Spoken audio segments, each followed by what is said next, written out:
છઠ્ઠી વંદે ભારત ટ્રેનની શરૂઆત થઈ છે. ઉદયપુરથી અસારવા વીકમાં 6 દિવસ આ ટ્રેન ચાલવાની છે. આપણે સૌ જાણીએ છીએ કે ગુજરાત અને રાજસ્થાનની બોર્ડર વચ્ચે આબુ હોય, ઉદયપુર હોય, જયપુર હોય, જેસલમેર હોય, એ ગુજરાતના અને અમદાવાદના હજારોની સંખ્યામાં ઉનાળાના વેકેશનમાં, દિવાળીના વેકેશનમાં અને જ્યારે પણ રજાઓ આવતી હોય છે ત્યારે લોકો રાજસ્થાનમાં ફરવા જતા હોય છે. 18મી તારીખથી અસારવાથી ઉદયપુરની ટ્રેનની શરૂઆત થઈ રહી છે. ખૂબ જ નોમિનલ ભાડું 1065 રૂપિયામાં લોકો અમદાવાદથી ઉદયપુર જઈ શકશે અને 4-4.25 કલાકમાં એ ઉદયપુર પહોંચશે. આજે આપણે જાણીએ છીએ કે બાય રોડ આપણે જઈએ તો પણ ઉદયપુર જતા 4.5-5 કલાક થતા હોય છે. ત્યારે આજે પરિવાર સાથે સમૂહમાં જેને જવું છે અને આપણે એ પણ જાણીએ છીએ કે ગુજરાતના લોકો અને ખાસ કરીને અમદાવાદના લોકો ઉદયપુરમાં ઘણી લગ્નની શાદીઓ પણ ત્યાં કરાવતા હોય છે. એ વખતે બાય રોડ 200-300-400 માણસને લોકોને જવાનું હોય છે. ત્યારે આ ટ્રેન મારફતે એક જ ટ્રેનમાં એક સાથે લોકો જઈ શકે. લગભગ 650 જણા આ ટ્રેનની મુસાફરી કરી શકે એવી અદ્યતન સુવિધા સાથેની આ ટ્રેનની શરૂઆત થઈ છે.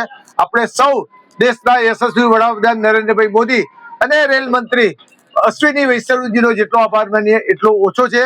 હું રાજ્યસભાના સભ્ય તરીકે નરેન્દ્ર મોદી અને રેલ મંત્રીનો ખૂબ ખૂબ આભાર માનું છું. ગુજરાતની આ છઠ્ઠી વંદે ભારત ટ્રેન શરૂ થઈ છે અમદાવાદથી ઉદયપુર. અભિનંદન જેટલા આપીએ એટલા ઓછા છે કે ભૂતકાળની સરકારોમાં આજે સારી રેલવે નહોતી, રેલવે સ્ટેશનો સારા નહોતા, રેલવે માટેનું બજેટ નહોતું.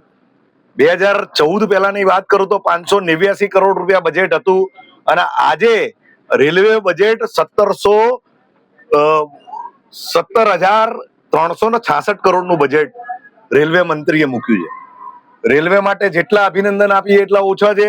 એક સાથે 87 રેલવે સ્ટેશનનું રિનોવેશનનું કામ શરૂ થયું છે. અમદાવાદ રેલવે સ્ટેશનની વાત કરો તો 2200 કરોડના ખર્ચે અમદાવાદ રેલવે સ્ટેશન વિશ્વનું અદ્યતન કક્ષાનું રેલવે સ્ટેશન બનવા જઈ રહ્યું છે. સાબરમતી રેલવે સ્ટેશનની વાત કરું તો 345 કરોડના ખર્ચે એનું રીડેવલપમેન્ટનું કામ થઈ રહ્યું છે. આજે અસારવા રેલવે સ્ટેશન બિલકુલ તમે 10-15 વર્ષ પહેલા આ સ્ટેશનની હાલત તમે જોઈ હોય. આજે રાજસ્થાન અને જયપુર તરફ તમે જુઓ સારામાં સારી ટ્રેનો અહીંથી શરૂ થઈ રહી છે. આજે 40 કરોડના ખર્ચે અસારવાનું રેલવે સ્ટેશન, અદ્યતન વંદે ભારત ટ્રેન કે હાઈફાઈ ટ્રેન, 1000 જેટલું ભાડું અને કનેક્ટિવિટી તમે જુઓ કે 4 કલાકની અંદર તમે બાય રોડ જાઓ તો 4 કલાકની જગ્યાએ 5 કલાક પણ થાય, ટ્રાફિકના હિસાબે 6 કલાક પણ થાય. પરંતુ સેફ અને સુવિધાપૂર્ણ જર્ની માટે દેશના વડાપ્રધાન નરેન્દ્રભાઈનો જેટલો આભાર માનીએ એટલો ઓછો છે કે આજે ગુજરાતની વાત કરીએ તો 1,28 કરોડના કામોનું કામ, ઓવરબ્રિજ, અંડરબ્રિજ, 87 રેલવે સ્ટેશનોનું નવીનીકરણ, આ બધું એ ભૂતકાળમાં નહીં થયેલા કામો થયા છે.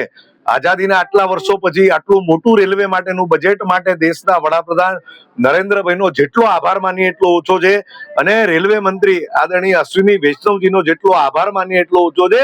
આજે છઠ્ઠી વંદે ભારત, હું માનું છું કે આખા દેશની અંદર આ ગુજરાત એવું રાજ્ય હશે કે જ્યાં 6 વંદે ભારત ટ્રેન આજુબાજુના રાજ્યોને કનેક્ટ કરવા માટે, સુવિધાપૂર્ણ રેલવે ટ્રેન મળવા માટે દેશના વડાપ્રધાન નરેન્દ્રભાઈનો ફરીથી આભાર માનું છું અને રેલવે મંત્રીનો પણ આભાર માનું છું.